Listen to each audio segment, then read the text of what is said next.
America may be under attack by China in this way. China is the target of economic espionage investigations in nearly all 56 FBI field offices. We met up with FBI Director Christopher Wray at the agency's headquarters in Washington yesterday.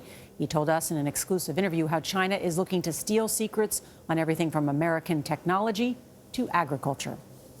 If I look at our counterintelligence mission overall, China is our top priority in that space. We've had cases involving everything from turbine technology in places like upstate New York to corn seed development in Iowa. What do you mean corn seed? They're trying to steal our corn seed? Well, of course, we have, I think, America's agriculture is the envy of the world, and we're very proud of it, and we should be. And whenever we're the best at something, somebody else is chasing us. It's something that I think most Americans don't understand. Well, what are they trying to steal? What do they want? They're trying to steal our trade secrets, our ideas, our innovation.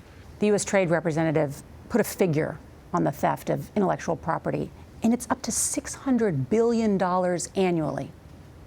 It's enormous. The thing that people need to understand is that this has an impact on everyday people. It has an impact on American businesses. It has an impact on American jobs. It has an impact on American consumers. How so? Well, China's goal is to take what it can and become essentially self-sufficient and put American businesses out of business. Well, to replace America as the world's economic superpower. I think that's their goal, and they're pretty open about it. It's not only these individuals who are engaged in spying, it's companies. You've raised concerns about the Chinese telecom giants, Huawei and ZTE. Why are they national security risks?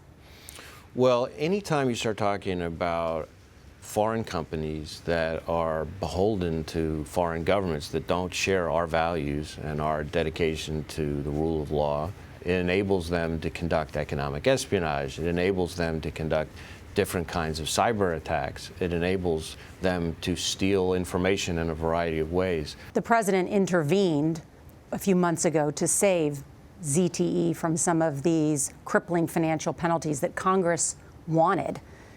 Was the president wrong?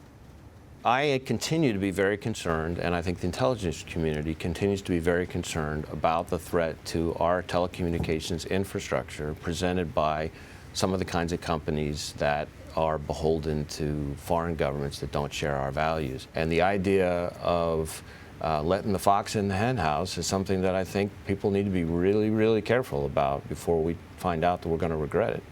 Director Wray, I know you have been asked this many times, but I do want to ask it of you because the president has issued repeated attacks on the FBI, on the integrity of its work, on the people who work here at the FBI. In fact, he said that the reputation of the FBI is in tatters. Those attacks have to have taken their toll.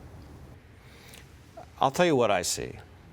I see 37,000 men and women who get up every day trying to keep 325 million American people safe. I see people who work their tails off in that effort, who are people of character, of courage, of professionalism and diligence. And we do thousands and thousands of investigations every year.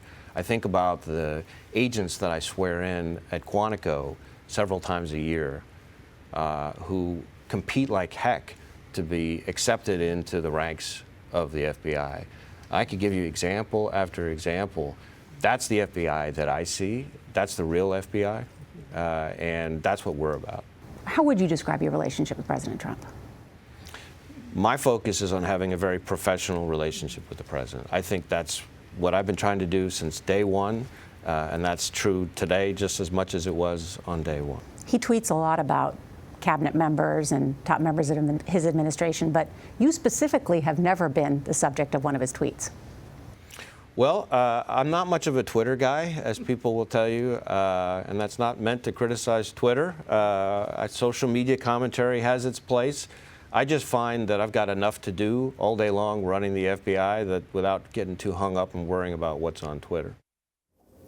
The FBI director has a motto. It's keep calm and tackle hard.